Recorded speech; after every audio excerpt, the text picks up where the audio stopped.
ప్రభుత్వ కాలేజీలను ప్రైవేటీకరిస్తే అధిక ఫీజుల కారణంగా పేద మధ్యతరగతి విద్యార్థులు వైద్య విద్యను అభ్యసించలేరని వైసీపీ యువనేత మజ్జి సిరి సహస్ర ఆవేదన వ్యక్తం చేశారు.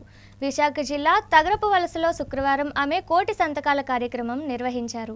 ఈ సందర్భంగా ఆమె మాట్లాడుతూ ప్రభుత్వమే కాలేజీలను ప్రైవేట్కి అప్పగించడం ప్రజల నమ్మకాన్ని వమ్ము చేయడమేనని స్పష్టం చేశారు. పబ్లిక్ ప్రైవేట్ పార్ట్నర్షిప్ పేరుతో ప్రైవేట్ సంస్థలకు లాభాలు చేకూర్చడానికే కూటమి ప్రభుత్వం ఆలోచన చేస్తుందని ఆరోపించారు. వైద్య కళాశాలల ప్రైవేటీకరణను ముక్త కంఠంతో ప్రజలు వ్యతిరేకిస్తున్నారని తెలిపారు. ప్రజా ప్రయోజనాలను కాపాడటానికి ఈ ప్రైవేటీకరణ ప్రతిపాదనను తక్షణమే వెనక్కి తీసుకోవాలని డిమాండ్ చేశారు.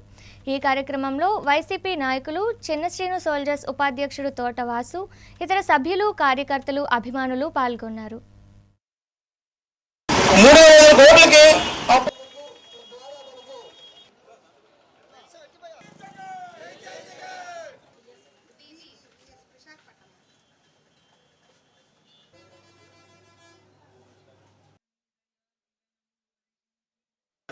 ఉచితంగా విద్య చదివించాలని